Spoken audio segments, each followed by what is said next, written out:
So right now I'm down in the field. We call the field down by the river here because we got a river that's right over here. And so we got this field. This is a field that we ended up planting in rye here. Dad planted this the night after you guys saw me plant it for a while. So what I'm doing here is we got this tree right here, and then there's another tree down there that fell down into the fence line, out of the fence line into the field. So I gotta find some things to do like for a little bit after school now that we're done with harvest and stuff. So this is something I can work on for a couple hours and just get done.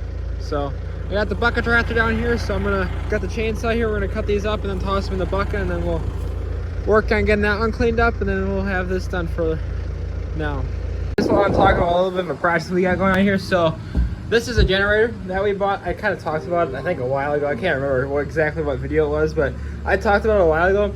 And so we bought this thing because we tend to lose power just because of like Wisconsin weather and stuff, like once or twice a year. And so then the robots obviously can't work because there's no electricity. This is our robot barn. And so we want to be able to try to avoid that, where we could just turn a generator on and be able to run electricity to the barns. That way, if we ever lose power, we can just keep milking and stuff. So we bought this generator, and then we have one other generator because we have to have this generator to run the robot barn and stuff, and then we have to have another generator to run our well, because if the robots still, even if the robots had power and they didn't have water, they still wouldn't run because they need to wash and stuff. So this is we just got the generator in this old van body, so we got it for free. So I mean, it's for free, so obviously you get what you pay for, I guess. We're the egg people now, I guess, even though we don't have chickens or anything. But the generator didn't have a fuel tank, so we have a fuel tank that we got right here. So got that here, so we just gotta plumb that together, and then the generator itself is ready to go. So we just kind of gotta have the electrician come out and get all the wiring done for it. But yeah, maybe I'll show you when we get it running one of these days if we start it up here. Right now we're up here in the field behind the barn. We're working on, I got my uncle's out here, and we're gonna work on sighting my gun, and then Duke's gonna shoot the gun for the first time this year, since hunting season's gonna be next week for us. But we're up here, this field. This is the field I planted about a week and a half ago, so it's already starting to sprout up here, as you can see all the rye starting to get up here. So the way winter rye works is you plant it in this winter, obviously, and then it grows a little bit and it dies over the winter, and then it sprouts back up in the spring. So it's just working getting sprouted here as we're getting closer to winter here.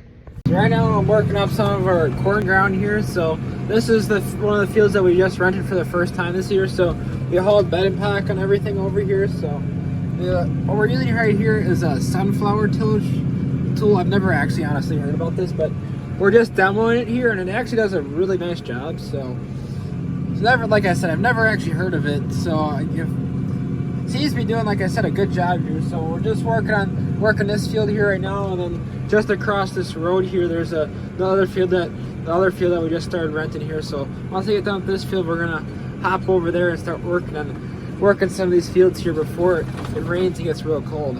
The reason we want to try to work all this ground up here before it rains a bunch here is when you have your manure on the top of the ground like this, not really so much with the bedding pack here, but like with the liquid manure that we haul out of the pit and stuff, when you have that on top of the ground not worked in it, the rain will, if it rains really hard, it'll wash your nutrients away. So it helps if you bury it and stuff, so that way it's in the ground and stuff. So that's what we're just trying to get this done before it rains tons and stuff, and like I said, before it gets stupid cold out, because we also kind of want to inline rip this at some point, which that's where you go a lot deeper with it, so that way you can break up your compaction. This is more for just burying the manure itself.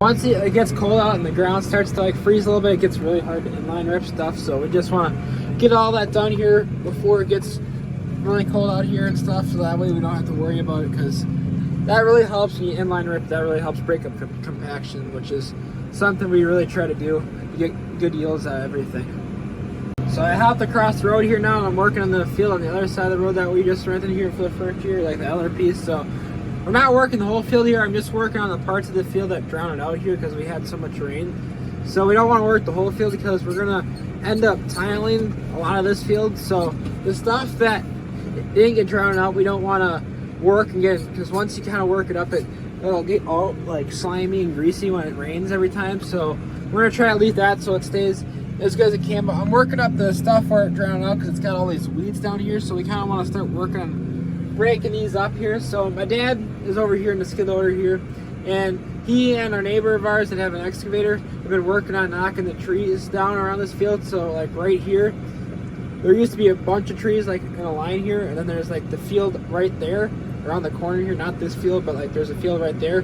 That's actually the one we chopped corn in. We had some of that sedan grass mixed in with it. So they knocked all the trees down here, and then this pile right here, it's kind of hard to say from like here how big that really is, but I had the tractor parked next to it, and that was like a solid like at least 6 feet taller than the tractor. So that's gonna be quite the bonfire there. But like I said, they're just working on knocking trees around, and they worked on knocking trees around this field here, because what we're gonna do is we're gonna tile that field, and then we'll be able to rent it here from that guy for next, like, I can't remember exactly how many years, but it'll be a decent amount of years here. So we're gonna get these two fields tiled here eventually throughout the winter, and then we're gonna put some tile in a couple other fields that are closer to the farm here. So that's what we're working on here. So we'll probably for sure be able to finish this field. I'm not sure if we're gonna go try and venture out some other fields here, because it's gonna start getting dark pretty quick. I got everything done in the last field that I wanted to do, so we're back here down closer to the farm here. And this is one of the fields that we haul a lot of the solids out of the pit, so we're gonna work on working that up here. So this is another field that we're gonna tile, but most of that we're gonna tile. It's gonna be down on that end of the field, so we're gonna work most of this end of the field over here. So we're gonna only do about half the field like this way wise, because it's gonna get a little wet over there, and I really don't want to be doing this all night long. So we'll just work on this for a little while, and then we'll see how much of this I actually get done. So it's been a couple hours here. I'm just working on kind of doing the headlands here in this field. So I got all the stuff that was solids from the pit that we hauled out here. I got all that worked up. So just working on, like I said, doing the headlands. We'll be done with this for now. So it's the next day now here, and I just got home from school, and as you can tell from the pond at the end of our driveway here, it's been raining pretty good for the last couple hours. So it's a good thing I got all that groundwork when I did, otherwise it had been like a week or so before we get back in there without absolutely tearing everything up. So it's a good thing we got that work yesterday when I did.